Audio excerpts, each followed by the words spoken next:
Imagine waking up one morning, taking a look at a map and realizing your entire country has just doubled in size. No massive war, no bloody conquest. Literally not a single shot fired. It was all done with just a simple signature on a piece of paper. Well, welcome to This Explainer. Today, we're unpacking what is arguably the deal of the century, a real geopolitical game changer that transformed a nation pretty much overnight. $15 million. That's it.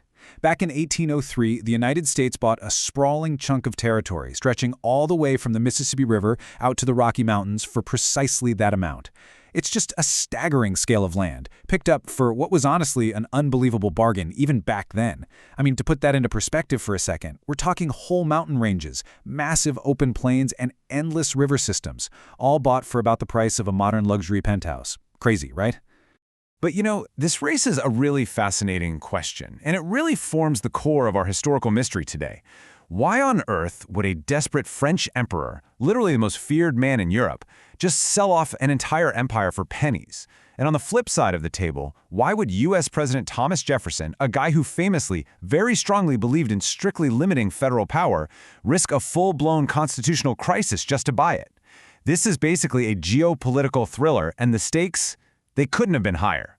All right, let's dive into part one, America's vital waterway. So to understand how we actually get to this massive $15 million deal, we've got to rewind to the very dawn of the 19th century. At the start of the 1800s, the U.S. was incredibly young. We're talking a vulnerable 17-state nation, and the vast majority of Americans lived securely boxed in, completely east of the Mississippi River. Beyond that western frontier, millions of acres totally controlled by foreign powers. The young nation was getting claustrophobic. It desperately needed room to breathe. And the immediate, absolute biggest problem was access to the Mississippi River itself. See, whoever controlled the vast Louisiana territory running through the heart of the continent controlled the trade on that river. American leaders were sweating because foreign control meant that, at any moment, the crucial port of New Orleans could just be shut down to American farmers. If farmers out in places like Ohio or Tennessee couldn't float their crops down the river to the ocean, well, they were looking at absolute economic ruin. The whole nation's future basically hinged on this single, vital waterway. Which brings us to part two, Napoleon's broken dream. Meanwhile, all the way across the Atlantic, the story was taking a totally different turn. France was under the control of one of history's most notoriously ambitious leaders, Napoleon Bonaparte. And Napoleon? He didn't just want Europe, no, he was dreaming of rebuilding a massive French empire right there in North America. The Louisiana Territory was supposed to be the breadbasket for his Caribbean colonies, the literal foundation of his grand imperial dream. But things just did not go according to plan. First off, he's dealing with massive, hugely expensive military challenges back home in Europe, with a war against Britain practically knocking on his door. Second, and this is absolutely crucial, a devastating slave revolt in Haiti completely upended French influence. Napoleon sent tens of thousands of troops over to crush the rebellion, but they were just decimated, not just by fierce resistance, but by a horrific sweeping outbreak of yellow fever. That catastrophe in Haiti, it was the final nail in the coffin. Because of all this, Napoleon was staring down deep financial desperation and debts that were just piling up. Suddenly, those grand ambitions in the Americas were completely collapsing. Keeping the Louisiana Territory wasn't this great opportunity anymore. It was just a massive, incredibly expensive burden. So let's move right into part three, the shocking counteroffer. Now, President Thomas Jefferson was watching all of this European chaos very, very closely, and he spotted an opening to finally, permanently secure that critical American access to the Mississippi River. But here's the thing, his original goal was actually incredibly modest. He sent American diplomats James Monroe and Robert Livingston over to France with very specific, strict instructions, just by the city of New Orleans. That's it. Nothing more, just secure the port. But what happened next was a plot twist nobody saw coming.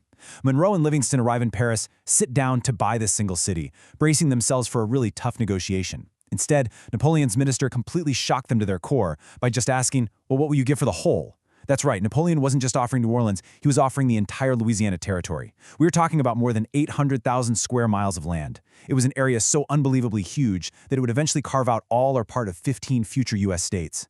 The American negotiators were literally dumbfounded. I mean, they had absolutely no authority to buy an empire, but they knew, right then and there, they could not walk away from this.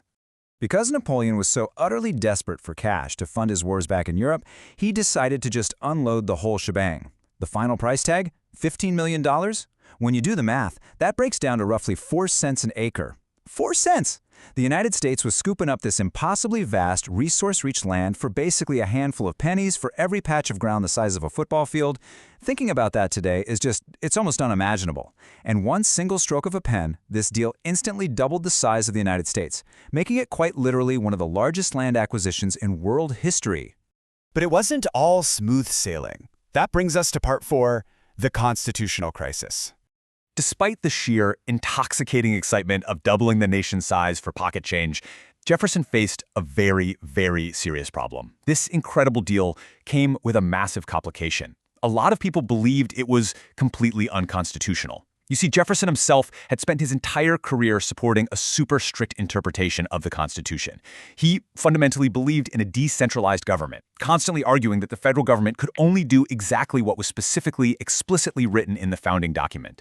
And the harsh reality was, the Constitution never actually gave presidents the power to acquire vast new territories.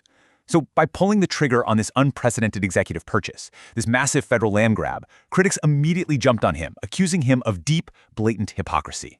He was out there doing exactly the kind of thing he usually argued the president had absolutely no legal right to do. His political rivals, the Federalists, were practically foaming at the mouth, ready to tear him apart over this.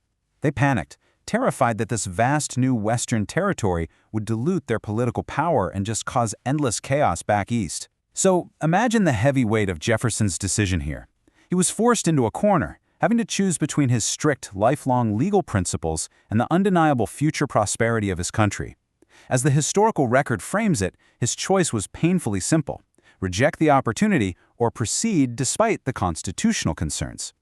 While his advisors were in his ear, arguing that passing up a massive bargain like this would be a historic, truly unforgivable mistake. Ultimately, the prize was just way too vast to ignore.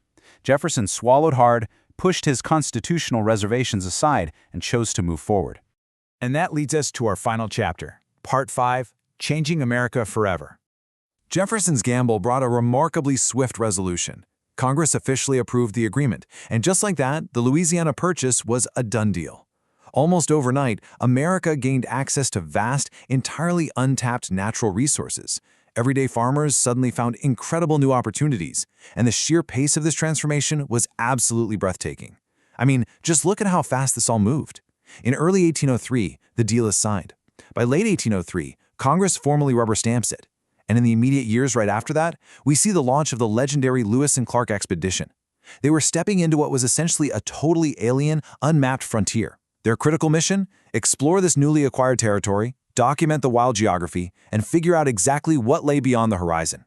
It was a rapid-fire sequence of events that kicked off an era of American expansion that would last for generations.